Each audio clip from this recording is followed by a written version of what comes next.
सांगितलंस तू नमिताला? नाही अजून. अगं डॉक्टर राव म्हणाले ना की स्टेबल झाली कंडिशन की मग सांगा, पण कधी एकदा तिला सांगतोय असं झालंय.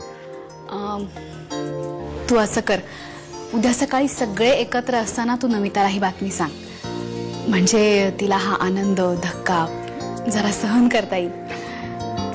थांबशील ना थोडा वेळ? खरं सांगू मीरा, इतकी वर्ष धीराने थांबलो, पण आता मात्र काही तास थांबणं सुद्धा अवघड झालंय का. ओके, पण उद्या सकाळी मात्र उठल्या उठल्या मी लगेच. हो हो हो, 2 मुलांचा बाप होणार आहेस तू आता. Have some patience.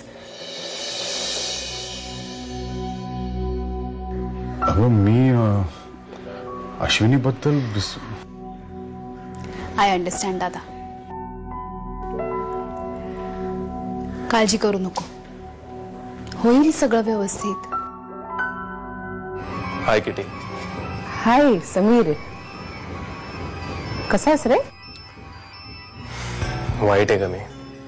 वाईट अवस्थेत आहे. कमा ना समीर, आता माझी फिरकी नको घेऊस तू.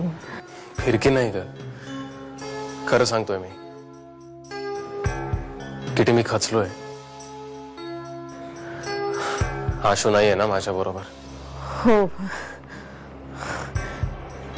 ओ my God. It's all right Sameer. अरे आता तुझा कोर्स कंप्लीट व्हायला काही महिनेच राहिलेत ना. येशीलच की परत, तेव्हा भेटेल आशू तुला. I don't know Sameer. Ashu आजकाल कोणालाच भेटत नाही असं ऐकलंय मी. काय माहिती मला तरी भेटेल की नाही. समीर यार, गैरसमज नको करून घेऊया. आशू, अरे तिच्या काही अडचणी असतीलच ना रे. नाही तर तुलाही माहिती आहे आशू अशी आहे का. मी जरा गडबडीत आहे, तुला नंतर फोन कर. बाबा हे टेक केअर. अभिनंदन.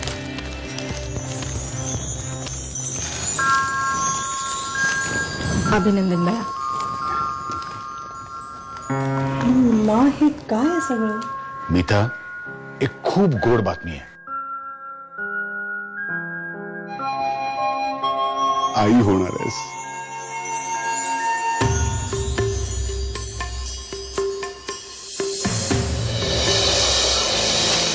मीता,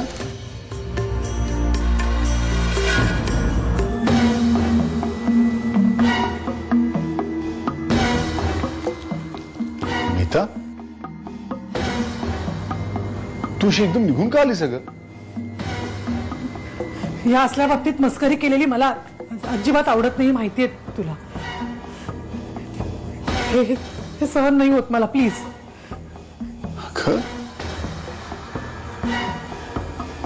अशा बाबतीत कोणी मस्करी करेल का मीता? अगं खरंच खरंच तुला बाळ होणार आहे. हे मीता,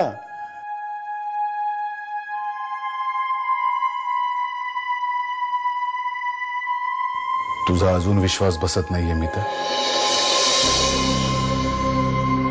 समाव असं फिलिंग येतंय की आशू माझ्यापासून काहीतरी लपवते. She is not comfortable with मी.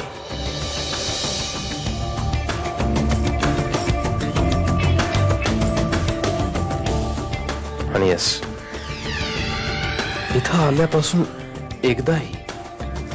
एकदाही आशूनं स्वतःहून मला फोन केलेला नाहीये.